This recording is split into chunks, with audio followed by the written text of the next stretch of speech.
I got so much motherfucking design on right now. Break it down, bring it back, make it clap. I got 3 old thoughts, new block, where that thing. Bitches on my line, and you know they come straight. Hold up, what it not, 45, scope it cash like whoa. How you fucking with these hoes up? Di sini saya akan menjelaskan bisnis plan tentang usaha Sweet Papaya Bowl. Pemanfaatan pepaya yang banyak manfaat dan juga banyak bisa diolah menjadi makanan-makanan baik dari puding, bolu pepaya, keripik dan lainnya. Atas dasar banyaknya peluang bisnis dari olahan pepaya, maka diperoleh sebuah usaha dari olahan pepaya yaitu Sweet Papaya Bowl. Visi dari Sweet Papaya Bowl ini dapat mempopulerkan olahan Sweet Papaya Bowl dan juga dapat menjadikan peluang usaha ibu rumahan. Misi dari Sweet Papaya Bowl yaitu membantu masyarakat dalam pemenuhan makanan cemilan dan kue dan membantu masyarakat dalam kebutuhan lapangan pekerjaan. Tujuan pembuatan usaha Sweet Papaya Bowl ini adalah untuk mencari kreasi ibu rumah tangga bisa membuat makanan cemilan dan kue untuk keluarga yang sehat dan bergizi dan juga untuk membuat keuntungan peluang berwirausaha. Sweet Papaya Bowl adalah olahan manis dari buah pepaya yang banyak digemari kalangan orang, baik orang dewasa, remaja maupun anak-anak. Sweet Papaya Bowl dikenal sebagai cemilan atau kue yang dibuat dari bahan-bahan pokok pepaya dan gula. Bentuk rasa Sweet Papaya Bowl bisa disesuaikan dengan selera kita masing-masing. Sweet Papaya Bowl dapat dibuat dengan aneka warna seperti warna merah, kuning, hijau, dan sebagainya. Karena rasa yang enak dan manis, Sweet Papaya Bowl ini salah satu menjadi requestan cemilan kecil buat keluarga di rumah. Komposisi bahannya juga tidak susah didapatkan. Pepaya yang ada di mana-mana dan bahan baku lainnya seperti gula dan juga mudah didapatkan akan membuat pengelolaan usaha ini dapat berjalan dengan lancar. Masa simpan Sweet Papaya Bowl ini memiliki masa simpan kurang lebih 1 minggu bahkan sampai 2 minggu apabila dalam penyimpanan ini ditempatkan di suhu ruang 4 derajat Celcius sampai dengan 7 derajat Celcius dengan posisi menggunakan wadah penyimpanan tertutup. Proses pembuatan Sweet Papaya Bowl relatif sangat mudah dan bisa dilakukan di dalam rumah karena tidak membutuhkan alat-alat seperti penggunaan mixer, blender, dan alat panggang lainnya sehingga siapa saja bisa membuatnya dengan mudah.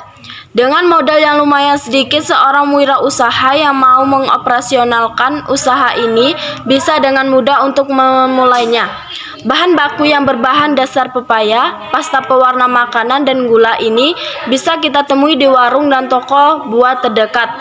Sweet Papaya Bowl dengan berat 2,5 gram dapat dikemas menggunakan kotak atau box yang berukuran 10 x 10 x 5 cm. Sweet Papaya Bowl dengan ukuran lebih besar dapat menggunakan kotak atau box berukuran 25 x 10 x 10 cm. Dalam proses pembuatan Sweet Papaya Bowl juga kita perlu mempersiapkan alat-alat perlengkapan lainnya. Perlengkapan yang kita butuhkan antara lain kompor, tabung gas, baskom, parutan kelapa manual, dan piring. Jumlah tenaga kerja dalam proses pembuatan Sweet Papaya Bowl ini hanya membutuhkan 1 orang atau 2 orang, sesuai yang dibutuhkan. Apabila dalam merintis usaha ini kita bisa mencobanya sendirian buat sementara, dan kalau untuk toko kita bisa memilih tenaga kerja. Tenaga kerja yang diharapkan pastinya yang baik, telaten, ramah, bahkan sabar dalam melayani pelanggan.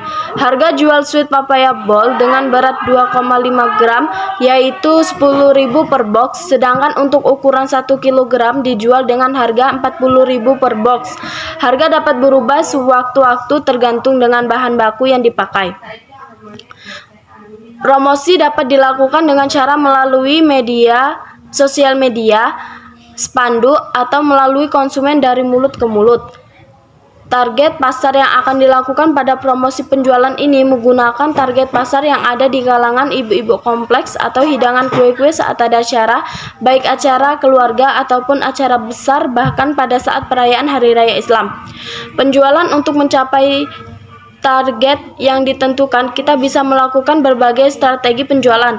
Strategi penjualan yang dilakukan meliputi 1. Menjual secara online, 2. Menjual dengan memiliki toko sendiri, 3. Menjual di supermarket atau titip di warung dengan sistem titip jual, 4. Menjual di kantin, kantin sekolah. 5. Menjual di tetangga-tetangga kompleks atau rumah. Resiko usaha pembuatan sweet papaya ball antara lain bahan baku yang kita beli ternyata memiliki mutu yang kurang baik, rasa ataupun tekstur, sehingga menciptakan rasa yang kurang enak. Resiko lain yaitu terkait dengan masa simpan sweet papaya ball yang masuk dalam kategori makanan basah yang hanya bertahan selama kurang lebih seminggu atau 2 minggu. Sebab karena itu pastikan jumlah produksi sesuai dengan perkiraan penjualan, laku dan habisnya barang, sehingga pengusaha tidak mengalami kerugian. Analisis usaha sweet papaya ball skala rumah dapat kita lihat seperti gambar di samping. Terdapat biaya investasi, keuntungan per bulan, penerimaan per bulan. Dari pembahasan di atas dapat kita simpulkan bahwa pembuatan sweet papaya ball ini cukup memiliki keuntungan yang lumayan banyak. Semoga dengan adanya bisnis sweet papaya ball ini dapat menambahkan ide kreasi makanan baru untuk dikembangkan. Baik, itu saja penjelasan bisnis plan usaha sweet papaya ball dari saya. Saya akhiri, wassalamualaikum warahmatullahi wabarakatuh.